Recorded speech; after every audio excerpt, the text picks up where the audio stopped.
Good morning, At Properties. It is Tuesday, April 7th, and I'm Amy Corr. Thank you for joining me and Kevin Van Eck for another session of Coffee with Amy and Kevin. And to all of you who appreciate that I share with you what day of the week it is so that you're on target, you're welcome. Morning, Kevin. Good morning, Amy. Yeah, that's very important. It's very helpful to me, too. So I appreciate it. Good morning, everyone. Thanks for joining us for another day. Today, we're going to talk about a few things. We're going to talk about mindset. We're going to talk about the market, just a little review of what's happened over the last 7 days, the last week. And then we're going to talk about action. We're going to talk about something very simple. You know, there are a lot of us wondering what to do or what we can do. So we're going to talk very clearly about something that everyone can do with some outside-the-box thinking. So, Amy, I know we spend every morning together nearly, so this has been really great getting to know you at 7 a.m. So you shared with me something. Well, how are you, when we talk about, mindset, I think you've told me that you've changed some of the things you do in the morning. So can you share a little bit with that? Certainly. So I think the first couple weeks into this, similar to probably so many other people, I was just all over the place. I've got kids at home, 10 and 12, who are e-learning. It's still a little bit of a disaster, to be honest. And so I just kind of felt like, this is our third week in, and for my own personal well-being, I felt like I needed to create some structure for myself. I feel like I'm telling every broker out there to do it. So I felt like I had to kind of take some of my own advice. And so what I started doing yesterday morning, so I'm 2 days officially into it, is I woke up at 5:30 in the morning. I know it's crazy because everyone else out there is still sleeping. And I got on my Peloton because I've been trying to ride every day, but last week it was whenever I could find time. So I thought I would anchor myself, get up, actually do my workout, get my day started. And then just hopefully moving forward would make me feel a little bit more structured and in just kind of in a better space. And so far it's only day two, it's only 8:20, 7:20. So far so good. But that's kind of my goal. So check on me on Friday and see if I'm still actually getting up. But, I think like so many of us, I'm just really trying to figure out in kind of this new norm, how do I work from home? How do I kind of manage having all of these people in my household? And how do I kind of create my own structure? So I know we were laughing about it, but you even started something this week too. I think many of us are kind of in this, okay, I got to get myself, back together. I don't even notice this, or I don't know if you guys all noticed, but Mike and Thad even were all dressed up yesterday, Monday morning. I think all of us are trying to figure out how can I kind of get myself anchored again. So what are you doing? I know you've got a couple new things you're trying out too. Yeah, definitely. I think, the same. I think last Thursday was really good with Matt Anderson. So when we had him on, because that was a good, you used the phrase, take your own advice. So I think I've started doing that too. When we talk about gratitude, that's something that comes from Ninja. And what I found over the weekend, I was really overwhelmed by watching news, because before I went to bed and when I woke up, I would read the New York Times and I would read these articles and we get emails and all these things. And I was feeling super overwhelmed and really down in the dumps because I felt like the outlook isn't great. And whether the outlook's great or not, I was reading all these negative articles about all these people being affected and unemployment and whatnot. So one of the things I brought back out, which I hadn't been writing down, and quite honestly, I hadn't been doing gratitude consistently. So I brought out my little blue book where I write down at least 2 gratitudes every day, something unique, and not the easy ones. So I started that yesterday. So I am also day 2.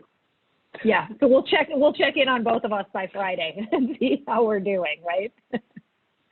That's it. Yeah. So, but I think if anyone watching, if you haven't seen the Matt Anderson interview on Thursday, there's a lot of words, there are a lot of things in there, but it doesn't need to be so complicated. Truly, there's this tracker, right, Amy, where you write down 2 habits that you want to follow, and it's quite simple.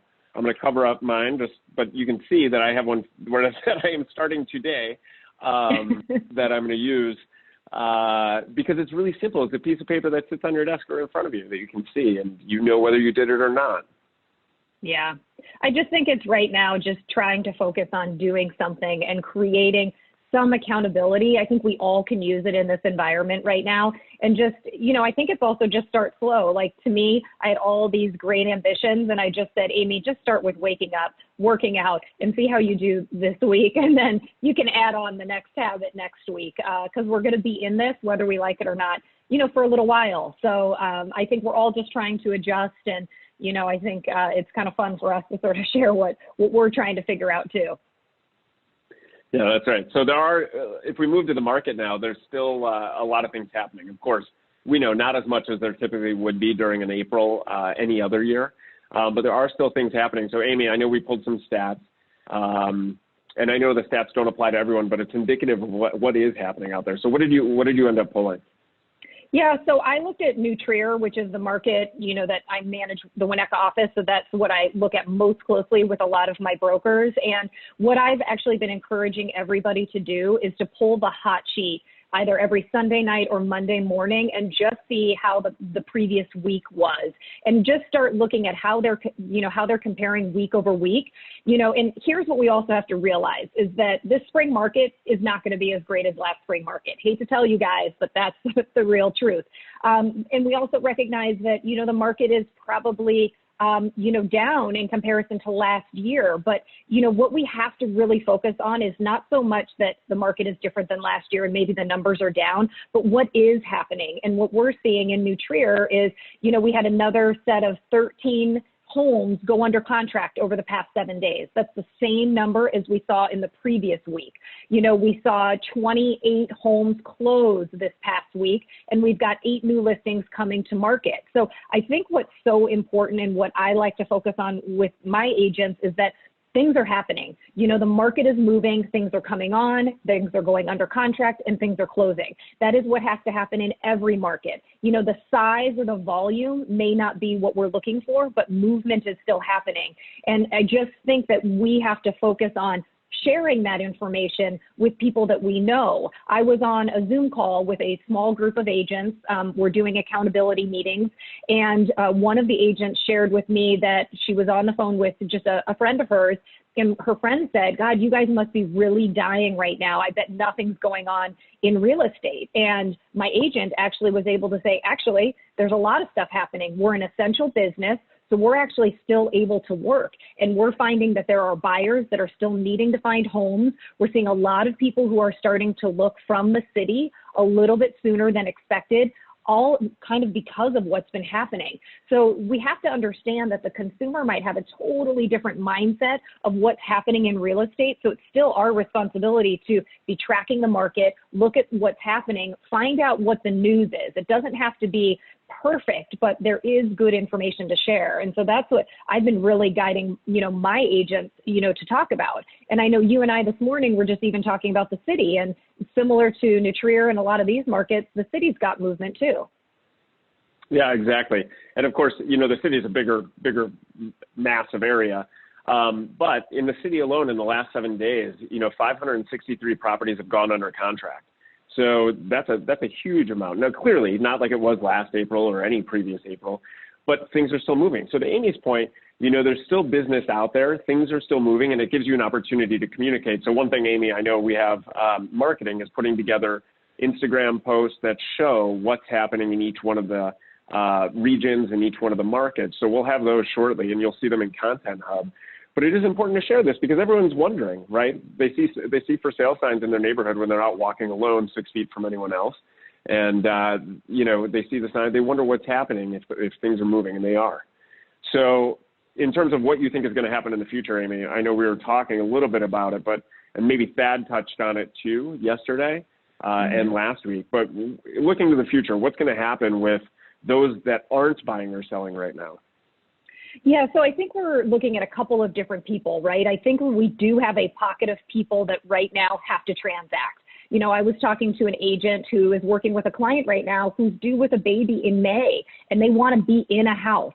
So there are the people that have to do something right now, and we're going to see that continued movement. But there are, a big set of people who are also saying, I still want to do something, but I think I want to hold off and just kind of wait out the next, whether it's, 5, 6, 7, 8 weeks and just kind of see if we are starting to look at a light at the end of the tunnel, but they still want to do something. And so, to Thad's point, when he was on yesterday, he was talking about pent-up demand. And I think we're seeing it. In the city, we've got agents who are, kind of teeing up potential listings that are going to be coming on the market. I've had agents who were telling me that some of their friends who were in the city, who were maybe thinking of staying in the city a little bit longer, have really kind of changed their positioning. And their idea is, we think we're going to kind of move up our opportunity to, start looking in the suburbs a little bit sooner and kind of, make that jump faster than they had anticipated.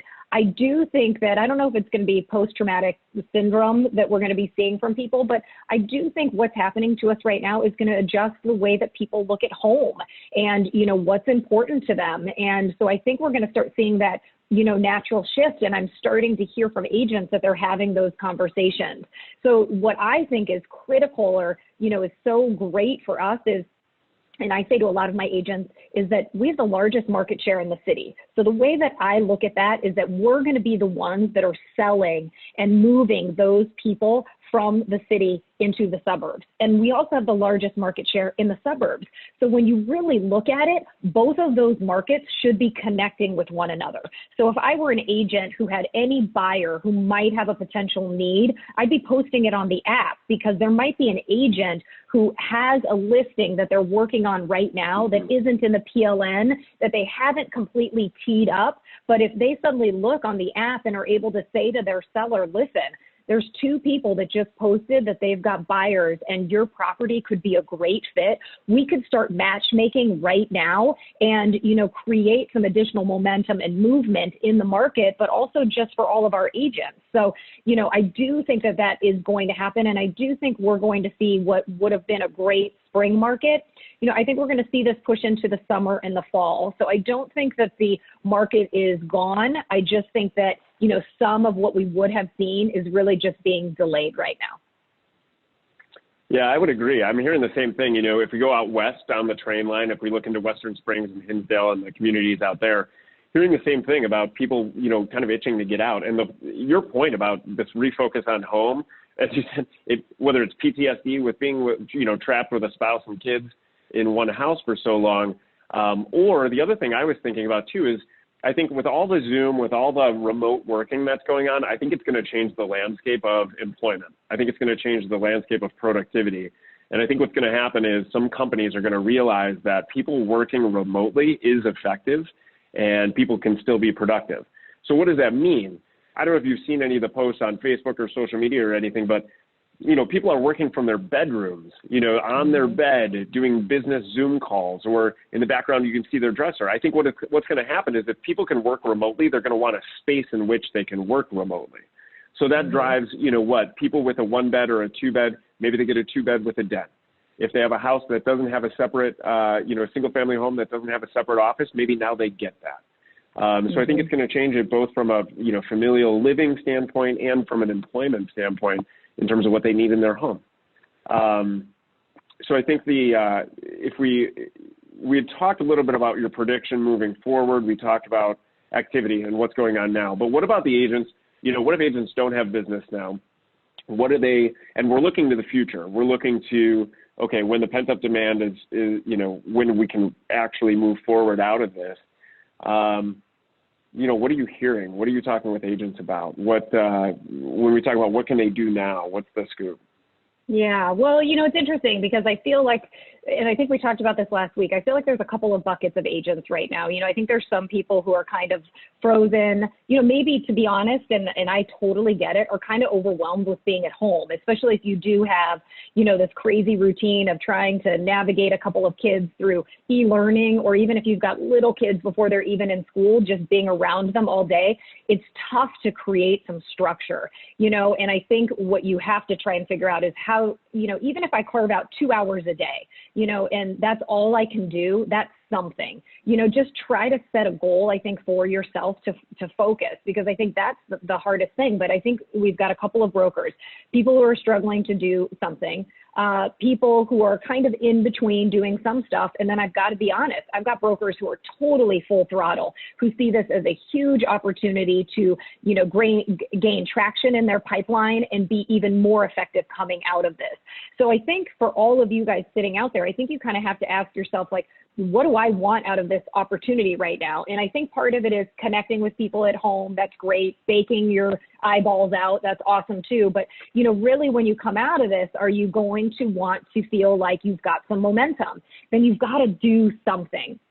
And I just had gotten an email from an agent who's brand new to the business, and she actually was doing pretty well. She was doing open houses and, had gotten a couple of new clients. And now, she reached out and she said, I sort of feel like I'm stalling because I don't have those opportunities to go out and do open houses.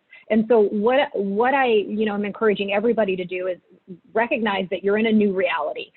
Get over it. You can't do open houses anymore. So don't use that as your crutch as, oops, sorry, now my business is going to be bad. You just have to change kind of what you're doing. And, I was talking with Peter Olesker, who was on a call with some PR company. And what they had said, and their biggest advice right now was solve, don't sell. And what they meant by that is solve the problem or be the solution, be the person that is kind of in the flow with what's happening right now. And don't worry about selling yourself as a real estate broker.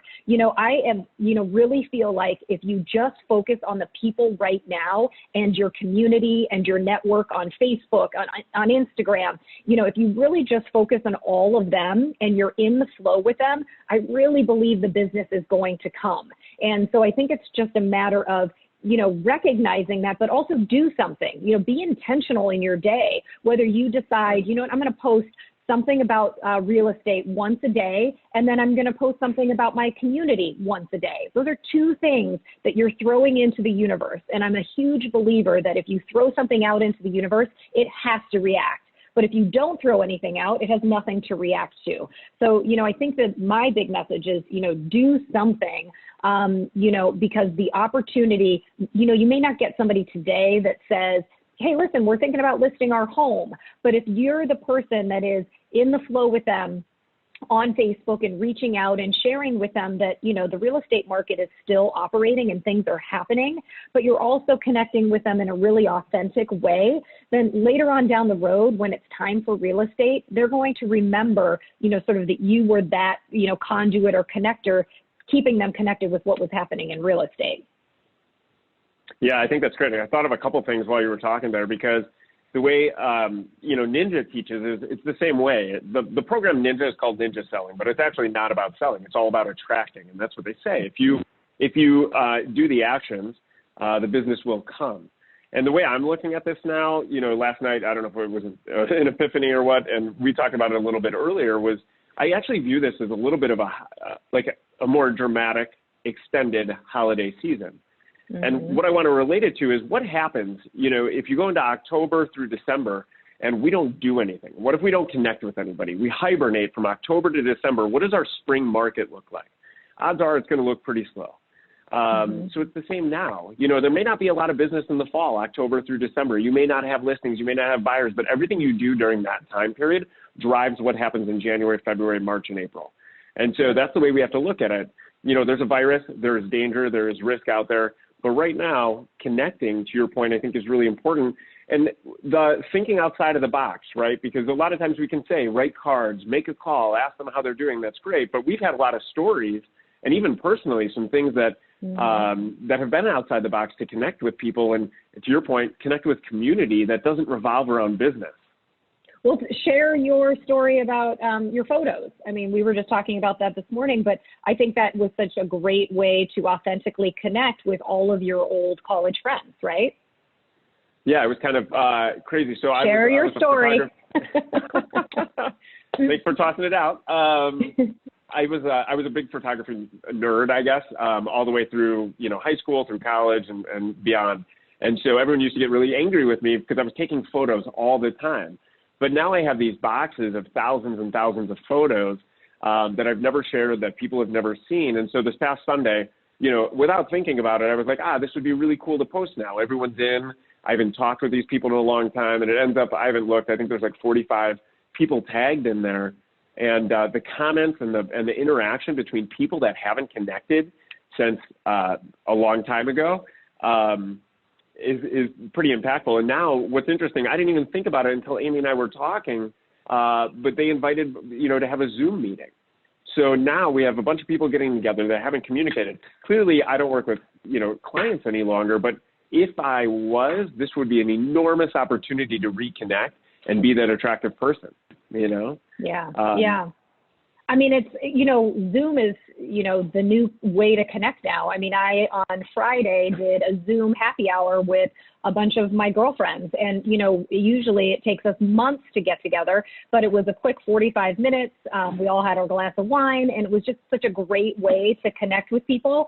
And when we were talking, we actually had some friends from college who decided to do a huge Zoom, and it was this house, the name of the house was called Farside, and it was a bunch of these really fun guys. And so they opened it up, and they said the first 25 people, can get into the Farside Zoom. And so it was just people were talking about having not connected with people in years. So, I think for all of you out there, instead of waiting to be invited to something like that, be that connector, be the one that's actually setting up, your, old college Zoom and get people reconnected, because now more than ever, I think people are looking for that. And I don't think it would seem odd or ingenuine or inauthentic. So, I think it's, kind of really thinking outside the box right now can create a really great opportunity for so many of you.